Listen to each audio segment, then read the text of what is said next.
Hi, this is Tim, and welcome to the Math League YouTube channel. Today we're going to be talking about problem number 8 from the team test on release 12104. Now this is a high school test.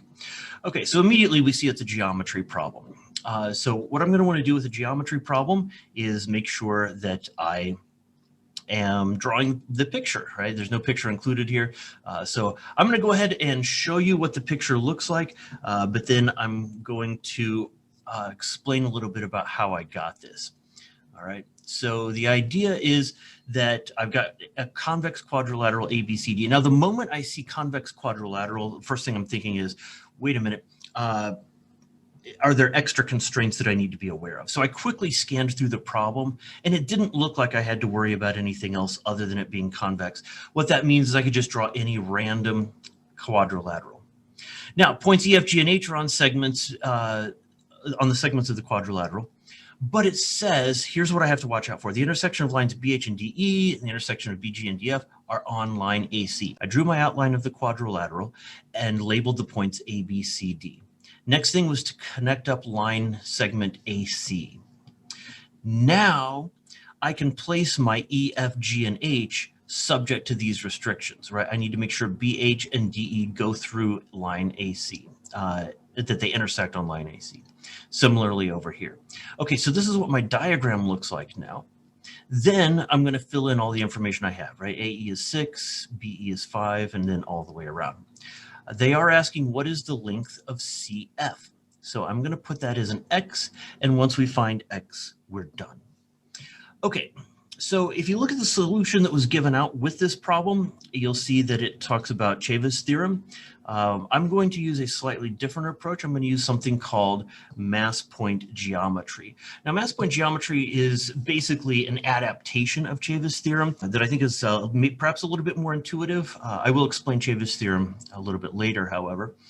Mass point geometry basically relies on the idea of balancing things, right? So if you have, for instance, a line that you need to balance across another line, in other words, something that looks like this, then the way that works is, well, first off, as you can see, the way I've set this up is I'm balancing this line segment across this other line, but I've got a length of 5 extending on one side and 3 on the other side.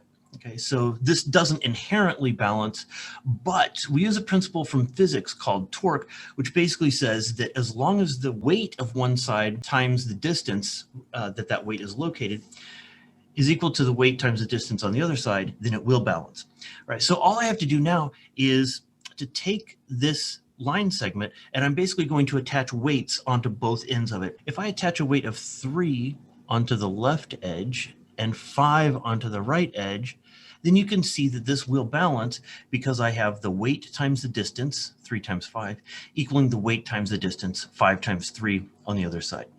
All right, so let's do this over here. Now, first off, this diagram kind of screams out, hey, I need another line, right? So you look at this diagram and you're like, hey, I see a bunch of triangles. One thing that would be interesting would be to draw another triangle. So let me go ahead and draw a line in from B down to D. And I want you to focus on the fact that there is a triangle to the left of BD and there's a triangle to the right of BD. Okay, so I want to focus first on the triangle on the left. Now, using the concept of mass point geometry, what we want to do is balance the triangle at this intersection point of these 3 lines. So in other words, I need this triangle to balance across line DE. In particular, I need line segment AB to balance across line DE, right? So I want you to imagine this setup where the line segment that needs to be balanced is AB, and I need to put appropriate weights so that it's going to balance at point E. Now, the way to set up those weights, I could put, for instance, a 5 here at A and a 6 over at B. Now we see that 5 times 6 over here balances with 6 times 5 over here. Moving down to this side, I need to balance side AD across line BH. Same deal. I've got a 5 times 4 on this side. I'm going to have something times 5 on this side. You can easily see that that thing needs to be a 4. All right, so I'm hanging weights of 6 up at point B, 5 at point A, and 4 at point D. The 6 and the 5 cause this triangle to balance across line DE. The 5 and the 4 cause the triangle to balance along line BH. The 6 and the 4 cause the triangle to balance along line AC.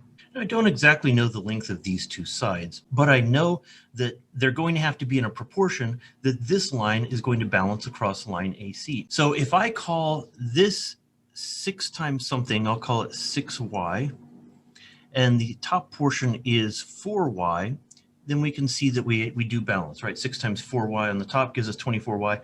4 times 6y on the bottom gives us 24y as well. This doesn't matter so much. What really matters is that I figure out what weight goes on C, and then that's going to allow me to find X. All right. So let's take a look at balancing line DC across line BG. So on the left side, I've got a distance of 3 times the weight of 4. That's 12. Over here, I've got a distance of 4 times what? Well, that's going to have to be a 3, obviously, in order to give us a 12. Now we're ready to close out the problem. All right. Up here, I have an equation that I can write, right? 6 times 4 for the torque on the upper left side equals 3 times X for the torque on the lower right side. Just divide both sides by 3, and you'll see that X equals 6 times 4 is 24, divided by 3 is 8. Now, I did promise you that I would talk about Chaves' theorem. Basically, the idea with Chaves' theorem is that if you have a triangle, such as triangle ABD, and you've got 3 of these line segments that go, each of them go from a vertex of the triangle across to the opposite side of the triangle, they intersect in one point, then you can basically go around the triangle and multiply every other side length. 6 times 4y times 5. You'll notice that gives us 120y. Then I can multiply the other ones. 5 times 6y times 4. Again, that gives us 120y. And that's always going to be the case when you have these 3 line segments that intersect at one point, right? So you take 6 times 4y times 5. That's going to equal 5 times 6y times 4. So that's another way of setting up this problem. And that's how it's done. Hi, everybody. This is Tim. Hope you're enjoying our videos. If so, you know what to do. Like, subscribe, turn on notifications, all that sort of thing. But what I'd really want to invite you to do is to send us an email at media@mathleague.org. Tell us which problems you'd like to see us cover next in our video series.